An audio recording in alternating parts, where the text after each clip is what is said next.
Real quick before we get started, a longer version of the video will be up on my Patreon for even the lowest tier member to see because of YouTube's copyright system, and middle tier patrons even get to see videos early. If you'd like to see the enhanced version, you can find it there. While this video is still a complete package, there will be bits that aren't as strong as they could have been because of said system. With that said, on with the show. Time is a funny thing. From early childhood, we think we understand something, someone, and the ideas that come from that preconceived understanding color our view well into adulthood. An example pulled from memory is Disney's Tarzan. As a child, I hated this movie. I found it dull, I didn't like the characters, I hated the music, all of it was just not for me, even though my family loved it. As time marched on though, I found myself softening to it and even growing to care for it like my family and my now husband does as well. A story about a boy growing up different from the world around him, with nothing to his name except a mother who loves him and some friends to call his own, seeking the approval of a loving albeit distant father figure, didn't strike as big of a chord with me as it does now. There's nothing extremely different from me at say 5 and me at 28 now, besides the experiences and the gaps of time between the watches of the film, and that distance from a thing really showed me what I've been missing in my youth. While I can't go back and re-experience it for the first time with my more appreciative mindset, I can grow from it and apply the lesson of giving things a fair shake to the things I see in my life now, from shows to games to, yes, even movies. Which leads us to 1939's The Wizard of Oz, a film I have watched at different points in my life, yes, even after the Tarzan tipping point, and cannot, for the life of me, stand the thing. There's nothing wrong with this film on its face. It's a solid look at growing up and having to take accountability for the actions your pets make, while also being a technological marvel for the time, launching cinema into what it is today because of the color technology showcased in it. It's also the movie that single-handedly ruined Judy Garland's life due to the abuse she suffered both on and off the set from her mother and the director.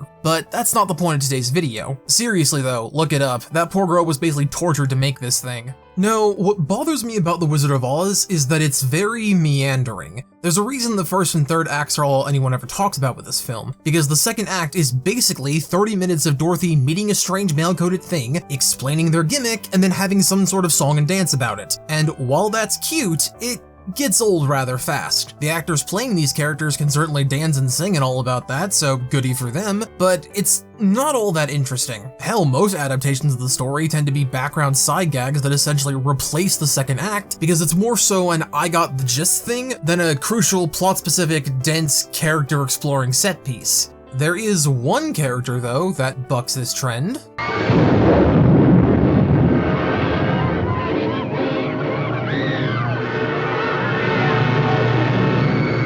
The Wicked Witch of the West is one of the quintessential villains. She's loud, she's hammy, she's conniving, she's mean, she's spiteful, she's everything people hate about women in a nice lettuce wrap. What makes her so engaging though as a villain is not her simplicity, it's her motive. Really step back and think about the movie for a second. What does she want? Her family's shoes that the pink fairy here stuck on some rando from Kanto's feet for safekeeping. How is that her being unreasonable? Now, yes, the movie tells us that if she wants them, it can only be for something bad, but realistically, we have no idea what the shoes can do, and if the Witch of the East had them, she could have gotten them at any time. Why is the West Witch the bad guy for wanting her property back? Ironically, Phineas and Ferb handled this point better, by making it so that Candace can't get them off because they're so tight. So even a parody understood the leap in logic there. A red rubber shoehorn? Why didn't I think of that? The original 1939 film almost reads like Sleeping Beauty in regards to Maleficent to me, at least in a way. A movie telling the story from the perspective of the presumed hero, making it out to be like the vertically challenged is the problem, when in reality, they're a sexual assault victim taking out their revenge on a man who ruined their life for personal gain. Holy fuck, Disney! You literally just took the cliff notes of the play and made it into a movie, didn't you? I'm almost impressed with how brazen that is. Wicked, though, unlike Maleficent, has something that changes not only how we view the story, but the characters as well. So, if you'll allow me, let me tell you why and how one scene completely changed Wicked. And it all starts with a hat. Wicked, for the three of you who haven't seen, heard, or even so much as copped a vibe from the internet in the last few months, is a retelling of The Wizard of Oz from the background character's perspective, namely Glinda, played by Ariana Grande, and the Wicked Witch of the West, played by Cynthia Erivo. Wicked Part 1 is all about the girl's time at school, and presumably Part 2 will elaborate on what's going on while Dorothy was stuffing her scarecrow, or whatever they were doing in that forest. The witch, as it turns out, had a name and even an address. Imagine that. One Miss Elphie Throp was born of an adulterous mother who was not made, but more so just given, at least by this flashback. I'm assuming Part 2 will show the real version of this at some point. An emerald vial of likewise liquid to drink for some reason. That resulted in Elphaba coming out green. This horrified everyone around her and displeased her father so much that when she got Pranaganot again, he basically poisoned his wife to prevent this from happening again, killing the mother and leaving the resulting baby with underdeveloped legs. But that didn't deter him from favoring her. And can I just say, this whole backstory I really resonate with. While my dad didn't blatantly blame me for everything, or make my autism my problem to solve on my own like this man does with Elphaba's magic, he did always tell me that he wanted a daughter, and that he never knew he wanted me till I was in his arms. And my dad loves me, do not misinterpret or call him a bad dad, but there was always this underlying nature of my sister being his favorite, and that never really went away, even up until and after her death. And it stings, but I'm kind of okay with that these days. And I do have to give this credit to my dad. He watched this with me and my mom, and when it was over, he, unprompted, said, "Was that scene at the beginning with her as a kid how you felt as a kid?" And I just said yes. No further explanation, no saying it was okay, and he apologized. It felt really good to have that freely given rather than having to ask for it. I'm lucky that I had that moment, because I know a lot of people don't get that with their parents. However, there was this sense that she could do no wrong, and while I wasn't the scapegoat, if I wasn't personally right next to him when the event in question happened, I was always the first to be asked. I love my little sister, I always have and I always will, but something about this scene hits, and I think it comes down to the injustice of it all. How Elphaba is simply minding her business, is bullied, and then retaliates because the kids are scaring her sister, but it's solely blamed on her for lashing out because, well, look at her. How could she not be the problem? Growing up in an environment of blatant favoritism leads people to have walls up and develop a complex of always needing to bat down people's ideas of you, or assuming that people want to hurt you or be mean for no other reason than that's all you know. Admittedly, everyone shrieking away from her due to her complexion is a big component of this, but still, the fact her father was so obviously and clearly invested in his second daughter's life over his eldest to the point that he enrolled one of them, but not the other, into one of the best schools in the country. No, I don't care if this is different in the play, we're talking about the movie right now, sit down, Kyle. Speaks volumes the amount of fucks this actual government official cared about his own child. The scene where Elphaba and Glinda meet also packs a lot of energy to it as well. I love this walk around the entrance as she gives this rehearsed speech to people, simply so that it's out of the way. She's been battered and bothered by these questions all her life, so now all she knows how to do is take it in stride and bite first so that people will leave her alone for the most part. Even if the stares won't go away, the voices will be whispers instead of shouts. The ire turned to fear of the unknown, and really the only one who seems to not back down is Glinda. Right now, she's nothing to write home about. The biggest contrast we have for her is that in the cold open, she's more willing to see death than an old friend, whereas in this flashback, she's more shocked and stunned at the audacity of her non-caucasity, which leads to probably one of the best trailer bumpers in the movie. No, it's just... you're green. I am.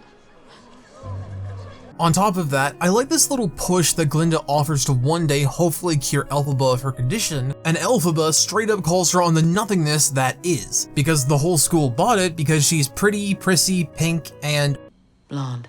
The only real thing of note in the next scene is that Elphaba scores to stay at the school, and the only spot available is in Glinda's room, which of course makes Glinda a little less than perky. There it is, I knew I was forgetting one. Which leads us to probably the second most famous song from this production, Loathing. Yes, I know it has another name, but you know what I'm talking about. This number is especially important to understand the dynamic between our leads and what it means later when this eventual rivalry turns friendship. The big takeaway is that while yes, the two of them don't get along, it's more than that. It's the entire school. Elphaba has been essentially transported to another version of her life at home, with the only exception being that one person, the headmistress, has taken her under her wing to harness her magic, and her goat history teacher. I've neglected to mention this, but Elphaba has this dream of meeting the Wizard of Oz in hopes that he might change her skin back to normal, and the headmistress, Madame Morrible, is her way of doing that. Following some stuff to do with the goat teacher and the impression of animal kind, Elphaba runs into Fiyero, a prince of a far-off land, and if that sounded like a fairy tale line, that's because it's supposed to.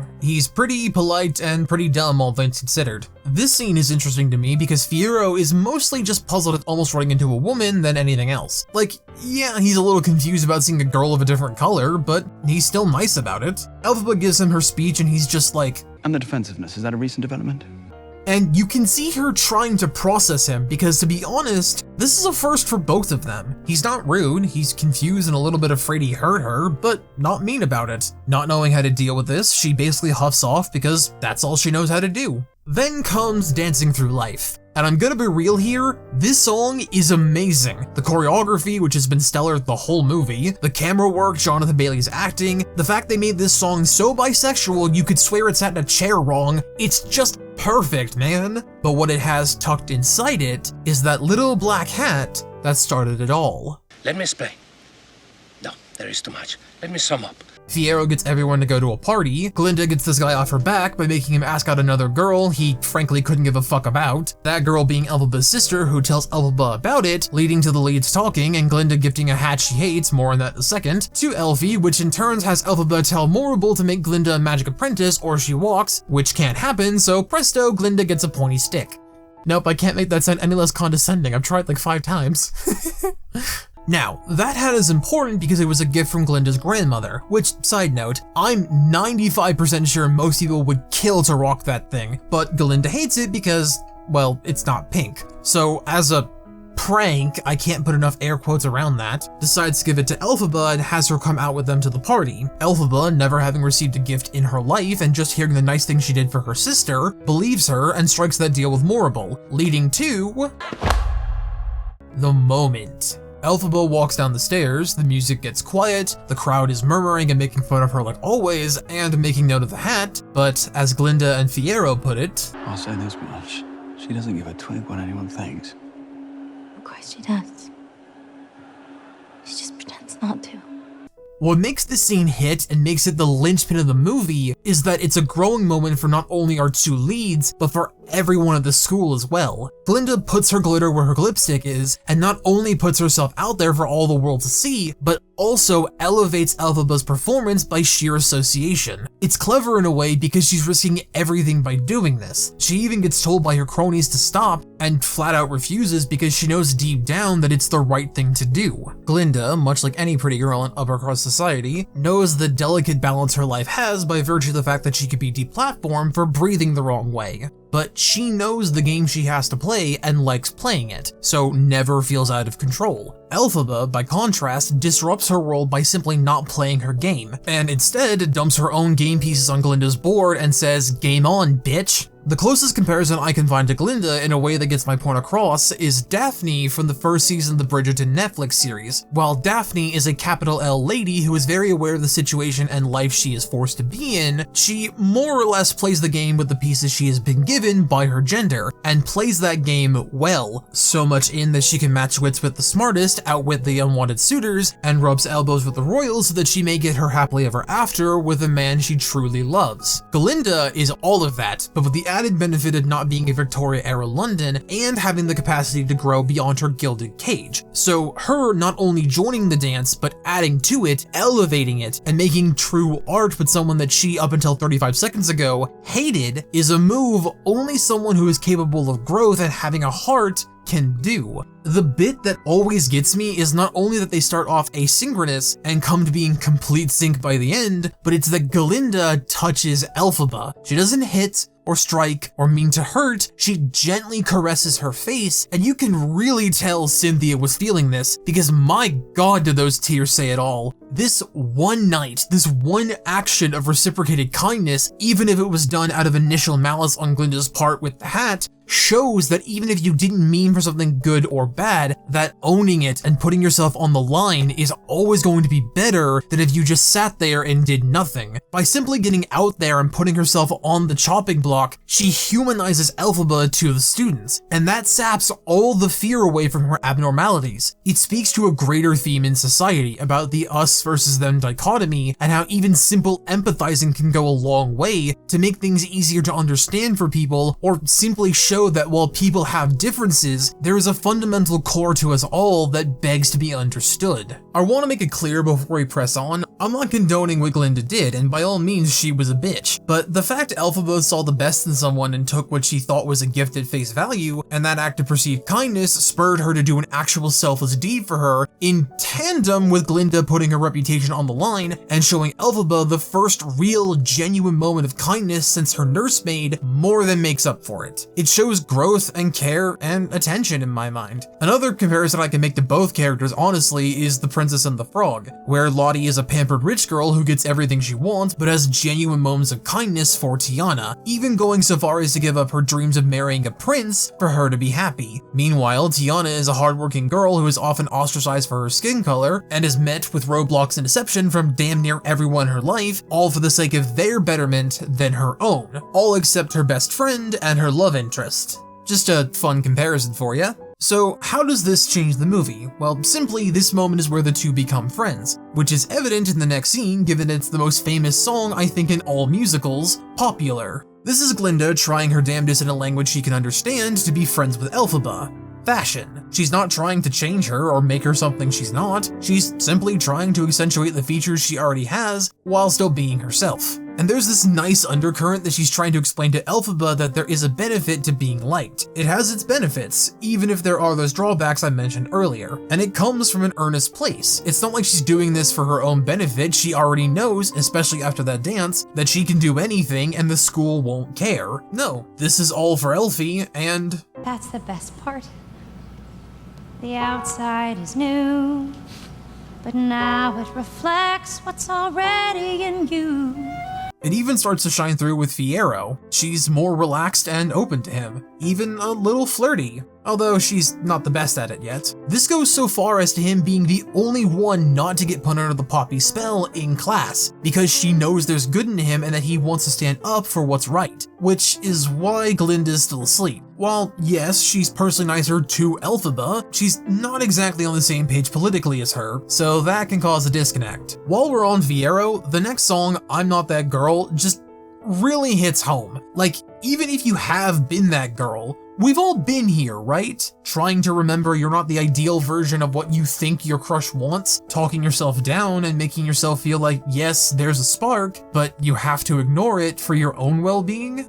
Because I sure have. It feeds into the trauma Elpha's had to endure her whole life, how she was always put down for existing in the world, and how she's not allowed to be happy. Everyone comes before her. Everything else in the universe matters more than the girl with the green skin. And honestly, I get it. I don't know what it's like to be anything other than a semi-okay looking white guy in middle America. I get that. But fuck me, do I understand the isolation someone can feel when they're in their own head about liking someone they think they can't have for one reason or another. Look, I'm married and have a boyfriend, and I have a lot of people who like me and I like them in return, but even as a 28-year-old, I still remember the feeling of being that overweight gay kid in a small high school that had a crush on the star athlete. And that shit sticks with you, even in subtle ways. You can grow past it and learn to love yourself and be a healthy person. Believe me, I've done it. But there's still gonna be that twinge in the back of your mind. That, what if they're faking it? What if they don't really like me and are just using me like everyone else did? Because despite what people like to think about themselves, most people don't grow out of high school petty shit. They just get better at hiding it.